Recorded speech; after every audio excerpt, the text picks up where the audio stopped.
Hello student, welcome to the class.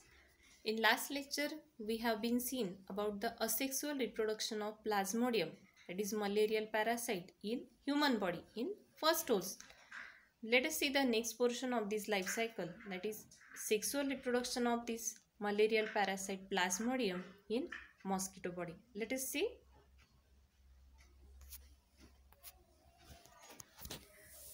When a normal female Anopheles mosquito bite a infected person, that is malarial patient, then at that time along with blood, red blood corpuscles which containing male and female gametocyte enter into the alimentary canal of mosquito.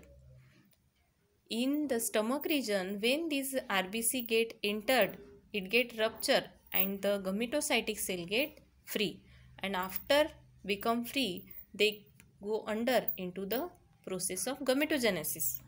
Gametogenesis means development of male and female gamete from gametocytic cell. आता या ठिकाणी दोन टाईपच्या गमेटोसायटिक cells ज्या आहे ह्या human बॉडीमधून mosquito बॉडीमध्ये ट्रान्सफर होतात. That is male gametocyte and female gametocyte. या दोन्ही प्रकारच्या गमेटोसायटिक सेल जे आहे यांच्यापासून मेल गमेट आणि फिमेल गमेट जे आहे ते तयार होतात. मेल गमेटोसायटिक सेल जे आहे त्याच्यापासून मायक्रोगमेटोसाइट्स आणि फिमेल गमेटोसाइट जे आहे त्यांच्यापासून मॅक्रोगमेट्स अशा दोन प्रकारच्या गमेट सेल जे आहे त्या तयार होतात.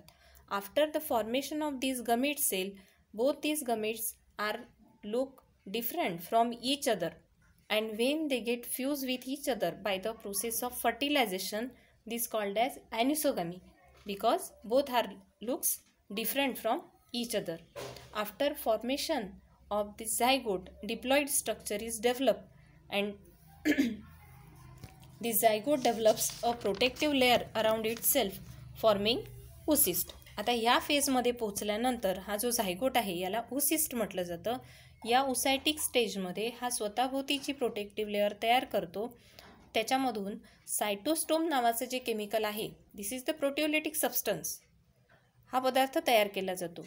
दिस proteolytic substance help to break down the gut cell of the mosquito. Stomach रिजनमध्ये गमेट्स तयार झाल्यानंतर फर्टिलायझेशन होतं. गमेट्सपासून झायगोट डेव्हलप होतो आणि झायगोटपासून oocyst. हे oocyst तयार झाल्यानंतर हे स्टमक रिजनची जी वॉल आहे त्या वॉलमध्ये एंटर होतं आणि स्टमक रिजनच्या सगळ्यात बाहेरच्या लेअरपर्यंत येऊन त्या ठिकाणी त्या स्टमक वॉलमध्ये तो सेटअप राहतो. तर हे जे स्ट्रक्चर आहे बिलकुल नोड्युल्स ज्याप्रमाणे डेव्हलप होतात त्याप्रमाणे हे स्ट्रक्चर दिसायला लागतं. फिगरमध्ये तुम्हाला हा जो रेडिश कलरचा पोर्शन आहे तो दिसत असेल. This is the wall of stomach of mosquito and these are the nodules which are actually oocyst. Also see in the next picture. Here also this blue colour nodules are nothing but the oocyst. जवळपास 50 to 500 oocyst जे आहे एका single मॉस्किटोच्या स्टमकवर develop झालेला आपल्याला दिसून येतात. After that settlement these oocysts get undergo into the process of sporogony. It means oocysts get divides by asexual method. आता या असेक्सुअल डिव्हिजनच्या दरम्यान त्या ठिकाणी पहिल्यांदा मिओसिस होतं. एक डिप्लॉइड झायगोट जो आहे तो त्या ठिकाणी 4 हॅप्लॉइड सेलमध्ये डिवाइड होतं. And after that these get develops into a single haploid multicells by means of mitotic divisions.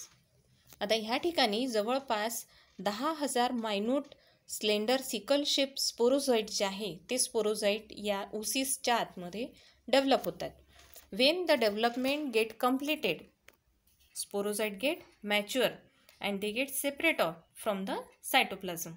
हे oocyst जेव्हा कम्प्लिटली डेव्हलप होतं तेव्हा त्याच्यामधून त्या ठिकाणी आतल्या बाजूने जे प्रेशर क्रिएट केलं जातं त्याच्यामुळे oocyst ब्रेक होतं. मॉस्किटोच्या स्टमकची जी वॉल आहे ती ब्रेकअप केली जाते आणि हे टोटल स्पोरोझॉइट जे आहे हे त्या मॉस्किटोच्या हिमोसिल रिजनमध्ये लिबरेट होतात. हिमोसिल रिजन मीन्स बॉडी कॅव्हिटीमध्ये ते लिबरेट होतात आणि इथून त्यांची जी मूवमेंट आहे these are motile and free moving.